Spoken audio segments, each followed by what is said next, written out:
Chapter यानी the enchanted पुल का line by line करके हिंदी एक्सप्लेनेशन करना सीखेंगे, जिसको चक्रवर्ती राजगोपालचारी जी ने लिखा है। चक्रवर्ती राजगोपालचारी एक भारतीय वकील, स्वतंत्रता संग्राम सेनानी, राजनीतिज्ञ तथा लेखक भी थे। इस चैप्टर का नाम है द इंचेंटेड पुल, जिसका हिंदी अर्थ होगा जादुई तालाब। इंचेंटेड का अर्थ होता है जादुई और पुल का मतलब होता है तालाब, इस तरह से हो जाएगा जादुई तालाब। सबसे पहले मैं आपको इस चैप्टर का थोड़ा सा बैकग्राउंड बता देता हूँ, ताकि आपको कहानी पहले से ही थोड़ा सा समझ में आ जाए। बैकग्राउंड जानना ना स्टूडेंट बहुत इंपॉर्टेंट होता है। तो सबसे पहले आप इस चैप्टर के बारे में थोड़ा सा जान लीजिए। इस पूरे चैप्टर में महाभारत की एक छोटी सी कहानी का वर्णन है, जो पांडवों के साथ उनके वनवास में घटित होती है। पांडव यानी युधिष्ठिर, अर्जुन, भीम, नकुल और सहदेव, इन 5 भाइयों को पांडवों के नाम से जाना जाता है। मैं पहले ही आपको बता देता हूँ ताकि आपको कन्फ्यूजन न रहे। होता यह है कि पांडवों को वन में भटकते भटकते बहुत तेज प्यास लगती है और फिर सबसे बड़े भाई युधिष्ठिर के कहने पर छोटे भाई सहदेव एक वृक्ष पर चढ़कर देखते हैं कि आसपास कहीं पानी का स्रोत है या नहीं। सहदेव को कुछ दूरी पर एक तालाब दिखता है, वह नीचे आकर युधिष्ठिर से बताते हैं।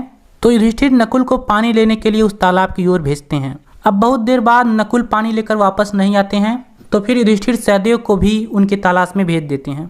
वो भी पानी लेकर नहीं लौटते हैं। उसके बाद अर्जुन को युधिष्ठिर भेजते हैं उनके तलाश में। काफी देर हो जाता है, अर्जुन भी अपने भाइयों के साथ वापस नहीं आते हैं और अंतिम में युधिष्ठिर भीम को भी अपने भाइयों को देखने के लिए भेज देते हैं। अब जब कुछ देर बाद भीम भी वापस लौटकर नहीं आते हैं तो युधिष्ठिर को बड़ी चिंता होती है। चिंता और प्यास से व्याकुल युधिष्ठिर भी उसी तालाब की ओर चल देते हैं जिधर उनके भाई गए होते हैं। अब युधिष्ठिर तालाब पर क्या देखते हैं, उनका सामना यक्ष से कैसे हो जाता है और यक्ष उनसे किन किन प्रश्नों को पूछता है और क्यों पूछता है, तथा क्या युधिष्ठिर अपनी बुद्धिमत्ता से यक्ष के सभी प्रश्नों का जवाब दे पाते हैं, वास्तव में यक्ष कौन रहता है और वह तालाब पर क्यों आया हुआ रहता है, इन सारे प्रश्नों का जवाब आपको इस चैप्टर को पढ़ने के बाद पता चल जाएगा। तो चलिए स्टूडेंट, इस चैप्टर का हिंदी एक्सप्लेनेशन करना सीखते हैं। लेकिन उससे पहले अगर आप बोर्ड परीक्षा की तैयारी कर रहे हैं और आपने अभी तक इस चैनल को सब्सक्राइब नहीं किया है तो सब्सक्राइब करके बेल आइकन प्रेस कर लीजिए, ताकि आपको आने वाले वीडियो का नोटिफिकेशन मिलता रहे। चलिए इसका हिंदी एक्सप्लेनेशन देखते हैं। राइटर लिखते हैं, Yudhishthir waited for his brothers in anxiety and thirst. Chapter का शुरुआत यहाँ से है। युधिष्ठिर वेटेड, योटेड मतलब होता है प्रतीक्षा करना। युधिष्ठिर प्रतीक्षा कर रहे थे फॉर हिज ब्रदर्स, अपने भाइयों का, इन एंग्जाइटी चिंता में, एंड थ्रस्ट प्यास में। मतलब युधिष्ठिर अपने भाइयों का प्यास और चिंता में प्रतीक्षा कर रहे थे। एंग्जाइटी मतलब होता है चिंता। क्या चिंता करते हैं? Can they have been subjected to a curse, are they still wandering about in the forest in search of water. Can they have been subjected to a curse, क्या वे किसी सांप के प्रभाव के अधीन हो सकते हैं? सब्जेक्टेड का मतलब होता है प्रभाव के अधीन होना और कर्स का मतलब सांप होता है। आर अथवा आर दे स्टिल वॉन्डरिंग, क्या वे अभी तक भटक रहे हैं? वॉन्डरिंग का मतलब होता है भटकना। इन द फॉरेस्ट, जंगल में, इन सर्च ऑफ वाटर, पानी की खोज में, अथवा क्या वे अभी भी जंगल में पानी की खोज में भटक रहे हैं? कैन दे हैव फेंटेड और died of thrust, can they have fainted, क्या वे मूर्छित हो सकते हैं, अथवा डाइड ऑफ थ्रस्ट, प्यास के कारण मर सकते हैं? ये सब युधिष्ठिर सोच रहे हैं कि क्या वे किसी सांप के प्रभाव के अधीन में हो सकते हैं, अथवा वे अभी तक पानी की तलाश में जंगल में भटक रहे हैं, अथवा क्या वे मूर्छित हो गए या फिर प्यास के कारण मर गए। ये सब युधिष्ठिर सोच रहे हैं। आगे देखिए, unable to bear these thoughts, इन विचारों को सहन करने में असमर्थ होकर। अनेबल मतलब असमर्थ, बियर मतलब सहन करना। इन विचारों को सहन करने में असमर्थ होकर, and driven by an overpowering thirst, और एक तीव्र प्यास के कारण। ओवर पावरिंग मतलब तीव्र। ही गेव अप, उन्होंने छोड़ दिया, वेटिंग प्रतीक्षा करना, and started out to look for his brothers and the pool. And started out, और निकल पड़े, to look for his brothers, अपने भाइयों को खोजने के लिए। लुक फॉर का मतलब होता है खोजना, स्टार्टेड आउट का मतलब होता है निकल पड़ना। एंड द पूल, और तालाब को। मतलब इन विचारों को सहन करने में असमर्थ होकर और तीव्र प्यास के कारण उन्होंने प्रतीक्षा करना छोड़ दिया और अपने भाइयों को तथा तालाब को खोजने के लिए निकल पड़े। Hoping that he might find them, ये आशा करते हुए कि वो उन्हें पा सकेंगे। मतलब इस पूरे पैसेज में राइटर लिखते हैं कि युधिष्ठिर चिंता और प्यास से अपने भाइयों की प्रतीक्षा कर रहे थे। युधिष्ठिर चिंता कर रहे थे कि क्या वे किसी सांप के प्रभाव के अधीन में हो गए, अथवा अभी तक जंगल में पानी की तलाश में भटक रहे हैं, अथवा क्या वे मूर्छित हो गए या फिर प्यास के कारण मर गए। और इन विचारों को सहन करने में असमर्थ होकर और एक तीव्र प्यास के कारण उन्होंने प्रतीक्षा करना छोड़ दिया और अपने भाइयों को तथा तालाब को खोजने के लिए निकल पड़े, ये आशा करते हुए कि वह उन्हें पालेंगे। अगला पैसेज देखते हैं। Yudhishthira proceeded in the direction his brothers had taken. Yudhishthira proceeded, Yudhishthir आगे बढ़े। प्रोसीड का मतलब होता है आगे बढ़ना। युधिष्ठिर आगे बढ़े इन द डायरेक्शन हिज ब्रदर्स, अपने भाइयों की दिशा में, हैड टेकन जिधर वो गए थे। मतलब युधिष्ठिर उसी दिशा में आगे बढ़े जिधर उनके भाई गए हुए थे। And kept on walking through tracks, और जंगल के क्षेत्र से चलना जारी रखे। केप्ट ऑन का मतलब जारी रखना और ट्रैक्ट्स का मतलब जंगल का क्षेत्र। Full of bear and spotted deer and big forest birds, जो फुल ऑफ भरा हुआ था वाइल्ड बियर जंगली भालुओं से, स्पॉट्ड डियर चितकबरे हिरणों से, एंड बिग फॉरेस्ट बर्ड्स और बड़ी जंगली पक्षियों से। मतलब जो जंगल था जिस रास्ते से युधिष्ठिर जा रहे थे वो जंगल भरा हुआ था, किन से भरा हुआ था? वाइल्ड बियर जंगली भालुओं से, स्पॉट्ड बियर चितकबरे हिरणों से, एंड बिग फॉरेस्ट बर्ड और बड़ी जंगली पक्षियों से। Till he came upon a beautiful green meadow around a pool of clear water. He came, वह आए, upon a beautiful green meadow, एक सुंदर हरे चारागाह पर। मीडो का मतलब होता है चारागाह। Around a pool of clear water, जो एक स्वच्छ पानी के तालाब के चारों ओर था। मतलब एक बार फिर से रिवाइज कर देता हूँ। युधिष्ठिर उसी दिशा में आगे बढ़े जिधर उनके भाई गए हुए थे और जंगली भालुओं, चितकबरे हिरणों तथा बड़ी जंगली पक्षियों से भरे हुए जंगल के क्षेत्र से होकर चलना जारी रखे।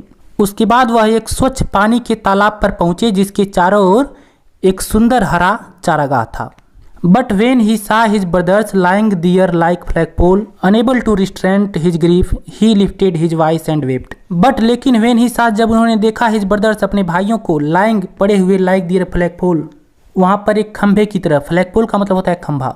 Enable to restrain his grief, restrain मतलब रोकना, अपने दुख को रोकने में असमर्थ होकर, ग्रीफ यानी दुख, अपने दुख को रोकने में असमर्थ होकर ही lifted his voice and wept, वो जोर जोर से रोए। मतलब इस पैसेज में राइटर लिखते हैं कि युधिष्ठिर उसी दिशा में आगे बढ़े जिधर उनके भाई गए हुए थे और जंगली भालुओं, चितकबरे हिरणों तथा बड़ी जंगली पक्षियों से भरे हुए जंगल से होकर चलते हुए वह एक स्वच्छ पानी के तालाब पर पहुंचे जिसके चारों ओर एक सुंदर हरा चारागाह था। लेकिन जब वहां उन्होंने अपने भाइयों को खंभे की तरह पड़े हुए देखा तो अपने दुख को रोकने में असमर्थ होकर वह जोर जोर से रोने लगे। अब आगे देखते हैं। He touched the face of Bhim and Arjun as they lay so still, silent and mourned. He touched, उन्होंने स्पर्श किया, उन्होंने छुआ, the face, चेहरे को, of भीम एंड अर्जुन, भीम और अर्जुन की, उन्होंने भीम और अर्जुन के चेहरे को छुआ, as they lay so still silent, जो अभी तक चुपचाप लेटे हुए थे, and mourned, और उन्होंने शोक व्यक्त किया। मार्ड का मतलब होता है विलाप करना या फिर शोक व्यक्त करना। क्या विलाप करते हैं Yudhishthir? Was this to be the end of all our woes? Just when our exile is about to end, you have been taken away. Even the God have forsaken in my misfortune. मतलब युधिष्ठिर विलाप करते हैं, Was this to be the end? क्या यहीं पर अंत होना था? Of all our oaths, हमारे सभी प्रतिज्ञाओं का। ओज का मतलब प्रतिज्ञा होता है। युधिष्ठिर विलाप करते हैं कि क्या यहीं पर हमारे सभी प्रतिज्ञाओं का अंत होना था। Just when our exile about to end, जब हमारा वनवास समाप्त होने वाला है। एक्जाइल का मतलब वनवास होता है। You have taken away, तुम लोग मुझसे दूर चले गए। Even the gods have forsaken me in my misfortune.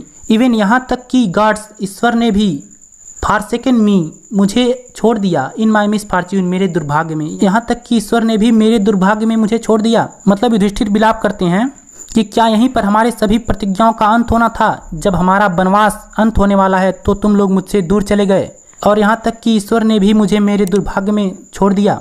अब आगे देखते हैं। ध्यान दीजिएगा स्टूडेंट, बहुत ही इंपॉर्टेंट लेसन है ये। As he looked at their mighty limbs, as he looked, जैसे ही उन्होंने देखा, at their mighty limbs, उनके शक्तिशाली हाथों और पैरों पर। limbs का मतलब होता है हाथ पैर। Now so helpless, जो अब इतने असहाय थे। जैसे ही उन्होंने उनके शक्तिशाली हाथों और पैरों को देखा जो अब इतने असहाय थे, he sadly wondered, उन्होंने दुखपूर्वक आश्चर्य किया। sadly मतलब दुखपूर्वक, wondered आश्चर्य करना। Who could have been powerful enough to kill them? Who could have been powerful enough, कौन इतना पर्याप्त शक्तिशाली हो सकता है, टू किल देम, जो उन्हें मार सके। मतलब वह दुखपूर्वक आश्चर्य करते हैं। कौन? युधिष्ठिर। युधिष्ठिर दुखपूर्वक आश्चर्य करते हैं कि कौन इतना शक्तिशाली हो सकता है जो इन्हें मार सके। Then he too descended into pool, drawn to the water by an overpowering thrust. Then तब ही टू डिस्केंडेड, वह भी उतरे, इनटू पूल तालाब में। डिस्केंडेड का मतलब उतरना होता है। Drawn to the water by an overpowering thirst, पानी को पीने के लिए, एन ओवरपावरिंग थ्रस्ट, एक तीव्र प्यास से। मतलब तब वह भी तालाब में उतरे अपने तीव्र प्यास को बुझाने के लिए। एट वंस, तुरंत, एट वंस का मतलब तुरंत होता है। द वॉइस विदाउट फॉर्म है वार्न, द वॉइस आवाज़, विदाउट फॉर्म बिना रूप के, वार्न चेतावनी दी। मतलब जैसे ही वह तालाब में पानी पीने के लिए उतरे तुरंत बिना रूप की एक आवाज़ उन्हें चेतावनी दी। अब चेतावनी क्या देती है आगे देखिए। Your brothers died because they did not heed my words, तुम्हारे भाई मारे गए बिकॉज क्योंकि दे डिड नॉट हीड, उन्होंने ध्यान नहीं दिया माई वर्ड्स, मेरे शब्दों पर। हीड का मतलब होता है ध्यान देना। तुम्हारे भाई मारे गए क्योंकि उन्होंने मेरे शब्दों पर ध्यान नहीं दिया। They tried to drink water without answering my question. They tried उन्होंने प्रयास किया टू ड्रिंक पीने का वाटर पानी विदाउट आंसरिंग माई क्वेश्चन बिना मेरे प्रश्नों का उत्तर दिए। वे बिना मेरे प्रश्नों का उत्तर दिए पानी पीने का प्रयास किया। डू नॉट फॉलो देम, उनका अनुसरण मत करो। फॉलो मतलब होता है अनुसरण करना। Answer my question first and then you can quench your thirst. Answer my question first, पहले मेरे प्रश्नों का उत्तर दो। एंड देन और तब you can quench your thrust, तब तुम अपना प्यास बुझा सकते हो। क्वेंच का मतलब होता है प्यास बुझाना। This pool belongs to me, यह तालाब मेरा है। ये स्टेटमेंट बिना रूप वाले आवाज की है। बिना रूप वाला आवाज युधिष्ठिर से क्या कहता है कि तुम्हारे भाई मारे गए क्योंकि उन्होंने मेरे शब्दों पर ध्यान नहीं दिया। उन्होंने बिना मेरे प्रश्नों का उत्तर दिए पानी पीने का ट्राइड प्रयास किया। डू नॉट फॉलो देम, उनका अनुसरण मत करो। Answer my question first and then you can quench your thirst, पहले मेरे प्रश्नों का उत्तर दो और तब तुम अपना प्यास बुझा सकते हो।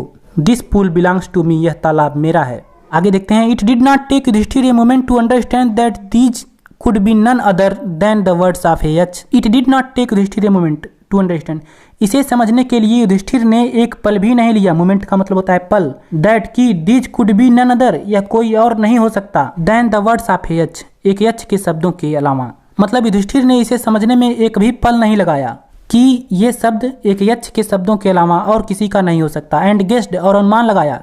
गेस का मतलब होता है अनुमान लगाना। What had happened to his brothers, कि उनके भाइयों के साथ क्या हुआ है। It took him no time to see a possible way of bringing them back to life, और उनको जीवित करने के लिए एक संभव रास्ता देखने में भी उन्होंने समय नहीं लगाया। He said to the bodiless voice, उन्होंने बिना रूप वाले आवाज से कहा। बॉडीलेस यानी बिना रूप का या फिर निराकार। प्लीज आस्क योर क्वेश्चंस, कृपया अपने प्रश्न पूछिए। The voice put questions rapidly one after another. The voice put questions, आवाज ने प्रश्नों को रखा। रैपिडली बहुत तेजी से, वन आफ्टर अनदर एक के बाद एक, यानी उस आवाज ने एक के बाद एक प्रश्नों को बहुत तेजी से रखा। रैपिडली का मतलब होता है तेजी से। अब प्रश्न क्या पूछता है, ध्यान दीजिएगा यहाँ से। व्हाट रिस्क्यूज मैन इन डेंजर, मतलब ये प्रश्न पूछता है what rescue man in danger, खतरे में मनुष्य को कौन बचाता है। युधिष्ठिर जवाब देते हैं करेज यानी साहस। By the study of which science does man become wise, मतलब किस विज्ञान के अध्ययन से मनुष्य बुद्धिमान हो जाता है। युधिष्ठिर जवाब देते हैं नॉट बाय स्टडिंग एनी शास्त्र, किसी शास्त्र का अध्ययन करने से नहीं। डज मैन बिकम वाइज, आदमी बुद्धिमान होता है, यानी किसी शास्त्र का अध्ययन करने से आदमी बुद्धिमान नहीं होता। It is by association with the great in wisdom that he gets wisdom. Association का मतलब होता है संगति। बुद्धिमान लोगों की संगति करने से ही उसे बुद्धिमत्ता प्राप्त होती है। यानी जब यह पूछता है by the study of which science does man become wise, मतलब किस विज्ञान के अध्ययन से मनुष्य बुद्धिमान हो जाता है, तो युधिष्ठिर जवाब देते हैं नॉट बाय स्टडिंग एनी शास्त्र डज मैन बिकम वाइज, किसी शास्त्र का अध्ययन करने से मनुष्य बुद्धिमान नहीं होता। It is by association with the great in wisdom that he gets wisdom, महान लोगों की संगति करने से ही, बुद्धिमान लोगों की संगति करने से ही मनुष्य बुद्धिमान हो जाता है। द यक्ष आस्क्ड, यक्ष ने पूछा what is swifter than wind, हवा से भी तेज क्या है। युधिष्ठिर जवाब देते हैं माइंड यानी मन या फिर दिमाग। फिर यक्ष पूछता है what is more faded than a dried straw, एक सूखे हुए तिनके से भी अधिक मुरझाया हुआ क्या है। फेडेड यानी मुरझाया हुआ। युधिष्ठिर जवाब देते हैं ये सारो स्ट्रिकन हर्ट, एक दुख से मारा हुआ हृदय। फिर यक्ष पूछता है what be friends a traveller, एक यात्री का साथी कौन होता है। युधिष्ठिर जवाब देते हैं लर्निंग यानी ज्ञान। Who is the friend of one who stay at home, यानी वह एक मित्र कौन होता है जो घर पर रहता है। यक्ष पूछता है युधिष्ठिर से। युधिष्ठिर जवाब देते हैं द वाइफ यानी पत्नी। Who A company is a man in death, मृत्यु में आदमी का साथी कौन होता है। एक कंपनी मतलब होता है साथी। युधिष्ठिर जवाब देते हैं धर्म। That alone accompany the soul in its solitary journey after death, मतलब धर्म ही एलोन ए कंपनी अकेला साथी होता है द सोल आत्मा का इन its solitary journey after death, मृत्यु के बाद सुनसान यात्रा में। मतलब जब यक्ष पूछता है मृत्यु में मनुष्य का साथी कौन होता है, तो युधिष्ठिर जवाब देते हैं धर्म। धर्म ही मृत्यु के बाद आत्मा की सुनसान यात्रा में अकेला साथी होता है। सोल का मतलब होता है आत्मा, सॉलिटरी यानी सुनसान। Which is the biggest vessel, सबसे बड़ा बर्तन क्या है। यक्ष पूछता है, ध्यान दीजिएगा कि सबसे बड़ा बर्तन क्या है। द अर्थ यानी पृथ्वी। युधिष्ठिर जवाब देते हैं कि पृथ्वी। Which contains all within itself is the greatest vessel, which contains जो संजोए रखती है all within itself सबको अपने अंदर, इज द ग्रेटेस्ट वेसल, यही सबसे बड़ा बर्तन है। युधिष्ठिर जवाब देते हैं कि पृथ्वी सबसे बड़ा बर्तन है जो सबको अपने अंदर संजोए रखती है। कंटेंस मतलब होता है संजोए रखना या फिर बनाए रखना। व्हाट इज हैप्पीनेस, यच फिर प्रश्न करता है कि व्हाट इज हैप्पीनेस, प्रसन्नता क्या है। युधिष्ठिर जवाब देते हैं कि happiness is the result of good conduct, यानी अच्छे आचरण का परिणाम ही प्रसन्नता है। What is that by giving up which man becomes loved by all. Yaksha प्रश्न करता है कि व्हाट इज दैट, वह क्या है, बाय गिविंग अप विच, जिसको छोड़ देने से man becomes loved by all, आदमी सबका प्रिय हो जाता है। मतलब यच प्रश्न करता है कि वह क्या है जिसको छोड़ देने से आदमी सबका प्रिय हो जाता है। युधिष्ठिर जवाब देते हैं प्राइड, यानी घमंड। For if man gives up being proud he will be loved by all. अगर मनुष्य घमंड करना गिव अप छोड़ दे, he will be loved by all, वह सबका प्रिय हो जाएगा।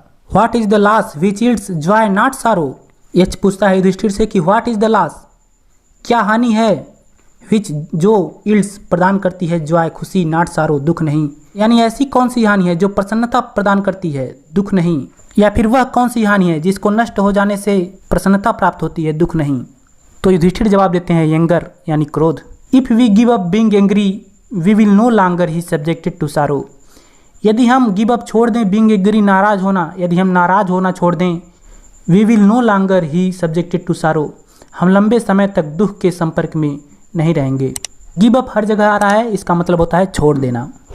फिर यह प्रश्न करता है कि what is that by giving up which a man becomes rich, कि वह क्या है, व्हाट इज दैट, वह क्या है, बाय गिविंग अप विच, जिसको छोड़ देने से ए मैन, एक आदमी, बिकम्स रिच, धनवान हो जाता है, यानी वह क्या है जिसको छोड़ देने से मनुष्य धनवान हो जाता है।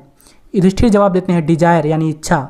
If man gives up being greedy, यदि आदमी लालची होना छोड़ दे, ग्रीडी मतलब होता है लालची, ही विल बिकम्स वेल्दी, वह धनवान हो जाएगा, वेल्दी मतलब होता है धनी या फिर धनवान। What makes one a real Brahmin, it is birth, good conduct और लर्निंग, आंसर डिसिसिबली। यह पूछता है कि what makes one a real Brahmin, एक वास्तविक ब्राह्मण क्या बनाता है। इज इट बर्थ, क्या यह जन्म है, गुड कंडक्ट, अच्छा आचरण है, और लर्निंग या फिर ज्ञान है। आंसर डिसिसिबली, स्पष्ट रूप से उत्तर दो। डिजाइसिबली मतलब होता है स्पष्ट रूप से। युधिष्ठिर जवाब देते हैं birth and learning do not make one a real ब्राह्मण, यानी जन्म और ज्ञान एक वास्तविक ब्राह्मण नहीं बनाते हैं। गुड कंडक्ट एलोन डज, यानी अच्छा आचरण ही एक वास्तविक ब्राह्मण बनाता है। However learned a person may be he will not be a Brahmin without giving up bad habits. However learned a person may be, एक व्यक्ति कितना भी ज्ञान प्राप्त कर ले, he will not be a Brahmin, वह एक ब्राह्मण नहीं बनेगा, without giving up bad habits, बिना अपने बुरी आदतों को छोड़े। यानी युधिष्ठिर बताते हैं कि जन्म और ज्ञान एक ब्राह्मण नहीं बनाते, अच्छा आचरण ही एक ब्राह्मण बनाता है। यहाँ तक कि कोई व्यक्ति कितना भी ज्ञान प्राप्त कर ले, वह एक ब्राह्मण नहीं हो पाएगा बिना अपनी बुरी आदतों को छोड़े। Even though he may be learned in 4 Vedas, यहाँ तक कि वह चारों वेदों का ज्ञानी ही क्यों न हो जाए। 4 वेदाज यानी 4 वेद, वेद 4 होते हैं, ऋग्वेद, यजुर्वेद, सामवेद और Atharvaveda. A man of bad conduct falls to a lower class, एक बुरे आचरण का मनुष्य, एक बुरे आचरण का आदमी निम्न जाति में गिर जाता है, निम्न जाति में गिना जाता है। लोअर क्लास, निम्न जाति या फिर निम्न श्रेणी। What is the greatest wonder in the world, फिर ये अच्छा सवाल करता है युधिष्ठिर से कि what is the greatest wonder in the world, संसार में सबसे बड़ा आश्चर्य क्या है। वंडर का मतलब होता है आश्चर्य। युधिष्ठिर जवाब देते हैं कि every day man see creatures depart to Yama's kingdom and yet those who remain want to live forever, यानी एवरी डे प्रत्येक दिन मेन मनुष्य सी देखते हैं क्रिएचर्स प्राणियों को, डिपार्ट जाते हुए, प्रस्थान करते हुए, टू यम्स किंगडम यम के लोक को, यम राज्य को, यानी प्रत्येक दिन मनुष्य प्राणियों को यम के राज्य को जाते हुए देखते हैं। डिपार्ट का मतलब होता है प्रस्थान करना या फिर जाना। And yet those who remain, और फिर भी, इट का मतलब होता है फिर भी, दोज हु रिमेन जो बचे हुए रह जाते हैं, रिमेन का मतलब होता है बचे हुए रहना। वांट टू लिव फॉरएवर, हमेशा के लिए जीवित रहना चाहते हैं, फॉरएवर हमेशा के लिए। This truly is the greatest wonder, वास्तव में यह सबसे बड़ा आश्चर्य है। यानी युधिष्ठिर जवाब देते हैं कि प्रत्येक दिन मनुष्य प्राणियों को यम लोक जाते हुए देखते हैं और फिर भी जो बचे रह जाते हैं वो हमेशा के लिए जीवित रहना चाहते हैं, वास्तव में यही सबसे बड़ा आश्चर्य है। 10 इस प्रकार the Yaksha put many questions and Yudhishthira answered them all, Yaksha ने बहुत से अधिक प्रश्नों को रखा और युधिष्ठिर ने उन सभी का उत्तर दिया। इन द एंड, और अंत में द यक्ष आस्क्ड, यक्ष ने पूछा, ओ किंग, हे राजन, one of your dead brother, तुम्हारे मरे हुए भाइयों में से कोई एक कैन नाउ बी रिवीव्ड, अब जीवित हो सकता है। यानी अंत में यक्ष ने पूछा कि हे राजन, तुम्हारे मरे हुए भाइयों में से कोई एक जीवित हो सकता है। Who do you want to come back to life, तुम पुनः किसे जीवित करना चाहते हो। आगे देखिए युधिष्ठिर ने क्या उत्तर दिया।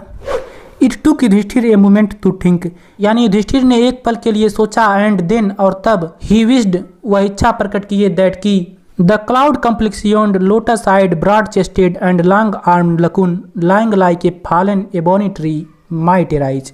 यानी द क्लाउड कम्प्लेक्सियोन्ड मेघ वर्ण वाला, लोटस आइड कमल नयनों वाला, ब्रॉड चेस्टेड चौड़ी छाती वाला, लॉन्ग आर्म्ड लकुन लंबी बाहों वाला नकुल, लाइंग जो पड़ा हुआ है, like a fallen ebony tree एक गिरे हुए आबनूस के वृक्ष की तरह, माइट एराइज उठ बैठे या फिर जीवित हो जाए। यानी युधिष्ठिर ने एक पल के लिए सोचा और तब उन्होंने इच्छा प्रकट की। विष्ट का मतलब होता है इच्छा व्यक्त करना। दैट की मेघ वर्ण वाला, कमल नयनों वाला, चौड़ी छाती वाला, लॉन्ग आर्म्ड यानी लंबी बाहों वाला नकुल जो गिरे हुए आबनूस के वृक्ष की तरह पड़ा हुआ है, उठ बैठे या फिर जीवित हो जाए। The Yaksha was pleased at this and asked Yudhishthira. The Yaksha was pleased at this, Yaksha इस पर प्रसन्न था। प्लीज्ड का मतलब होता है प्रसन्न। एंड आस्क्ड युधिष्ठिर, और युधिष्ठिर से पूछा। क्या पूछता है? Why did you choose Nakul in preference to Bhim? तुमने भीम के अतिरिक्त नकुल को क्यों चुना? Who has the strength of 16,000 elephant? जिसके पास 16,000 हाथियों का बल है। I have heard that Bhim is most dear to you. मैंने सुना है कि भीम तुम्हें बहुत प्रिय है। And why not Arjun? और अर्जुन को क्यों नहीं? Who restraint in arms? जिसके भुजाओं की शक्तियों में is your protection तुम्हारी रक्षा है। Tell me why you choose Nakul? मुझे बताओ कि तुमने नकुल को क्यों चुना? Rather than either of these two, इन दोनों के अतिरिक्त। यानी ये चीज पर प्रसन्न था और युधिष्ठिर से पूछा कि तुमने भीम के अलावा नकुल को क्यों चुना, जिसके पास 16,000 हाथियों का बल है। मैंने सुना है कि भीम तुम्हें बहुत प्रिय है। और अर्जुन को क्यों नहीं चुना, जिसके भुजाओं की शक्ति में तुम्हारी रक्षा है। प्रोटेक्शन मतलब रक्षा। मुझे बताओ कि तुमने इन दोनों के अतिरिक्त नकुल को क्यों चुना। अब युधिष्ठिर क्या बताते हैं यक्ष को? युधिष्ठिर रिप्लाइड, युधिष्ठिर ने उत्तर दिया, ओ यक्ष, हे यक्ष, धर्म इज ओनली शील्ड। अब युधिष्ठिर क्या बताते हैं यक्ष को? युधिष्ठिर रिप्लाइड, युधिष्ठिर ने उत्तर दिया, ओ यक्ष, हे यक्ष, धर्म is only shield of man. धर्म ही आदमी का कवच है। शील्ड का मतलब होता है कवच, सुरक्षा कवच। एंड नॉट भीम और अर्जुन, भीम और अर्जुन नहीं। इफ धर्म इज गिवन अप, यदि धर्म छोड़ दिया जाए, मैन विल बी रूइंड, आदमी बर्बाद हो जाएगा या फिर आदमी का नाश हो जाएगा। Kunti and Madri were the two wives of my father. अब युधिष्ठिर बताते हैं यक्ष से कि कुंती और माद्री मेरे पिता की 2 पत्नियां थी। I am alive A son of Kunti, मैं कुंती का एक पुत्र एलाइव जीवित हूँ। एंड सो और इसलिए सी इज नॉट कम्प्लीटली ब्रीब्ड, वह पूर्ण रूप से शोक संतप्त नहीं होगी। ब्रीब्ड का मतलब होता है शोक संतप्त होना। इन द ऑर्डर दैट, इसी क्रम में कि द स्केल ऑफ जस्टिस, न्याय का तराजू में भी इवन समान हो सके। आई आस्क दैट माद्री सन नकुल मेरी वाइफ, मैंने माद्री के पुत्र नकुल को जीवित होने के लिए कहा। यानी युधिष्ठिर जवाब देते हैं कि हे यक्ष, धर्म ही आदमी का एक रक्षा कवच है, भीम और अर्जुन नहीं। यदि धर्म छोड़ दिया जाए तो आदमी का नाश हो जाएगा। कुंती और माद्री मेरे पिता की 2 पत्नियां थीं। I am alive A son of Kunti, मैं कुंती का एक पुत्र जीवित हूँ, इसलिए वह पूर्ण रूप से शोक संतप्त नहीं होगी। और इसी क्रम में कि न्याय का तराजू समान हो सके, मैंने माद्री के सन नकुल को जीवित होने के लिए कहा। The Yaksha was most pleased with Yudhishthira's इम्पर्टियलिटी, यक्ष युधिष्ठिर की निष्पक्षता पर बहुत प्रसन्न था। इम्पर्टियलिटी मतलब होता है निष्पक्षता। एंड ग्रांटेड और प्रदान कर दिया, दैट कि all his brothers would come back to life, कि उनके सभी भाई पुनः जीवित हो जाएं। यानी यक्ष युधिष्ठिर की निष्पक्षता पर बहुत प्रसन्न था और वह उनके सभी भाइयों को जीवन दान प्रदान कर दिया। It was Yama the lord of death. अब राइटर यहाँ लिखते हैं कि it was Yama the lord of death, यह मृत्यु के देवता यम थे। Who had taken the form of the Yaksha, जो यक्ष का रूप धारण कर लिए थे। सो दैट, ताकि he might see Yudhishthira and test him, वह युधिष्ठिर को देख सकें और उनका परिचय ले सकें। He embraced Yudhishthir and blessed him, वह युधिष्ठिर को गले से लगाए और उनको आशीर्वाद दिया। इम्ब्रेस का मतलब होता है गले से लगाना। देन, तब ही डिसअपीयर्ड, वह विलुप्त हो गए या फिर गायब हो गए। यानी यह मृत्यु के देवता यम थे जो यक्ष का रूप धारण कर लिए थे ताकि वह युधिष्ठिर को देख सकें और उनका परिचय ले सकें। उन्होंने युधिष्ठिर को गले से लगाया और उनको आशीर्वाद दिया और फिर विलुप्त हो गए या फिर गायब हो गए। तो इस तरह से आपका ये चैप्टर आज समाप्त हो गया। मैंने एक एक शब्द बताने की कोशिश की है, जो भी कठिन वर्ड था मैंने उसका हिंदी जरूर बताया है आपको। उम्मीद है अब आपको इस चैप्टर में कहीं भी डाउट नहीं रह गया होगा। फिर भी अगर आपको कहीं डाउट है तो आप हमें नीचे कमेंट करके निसंकोच पूछ सकते हैं।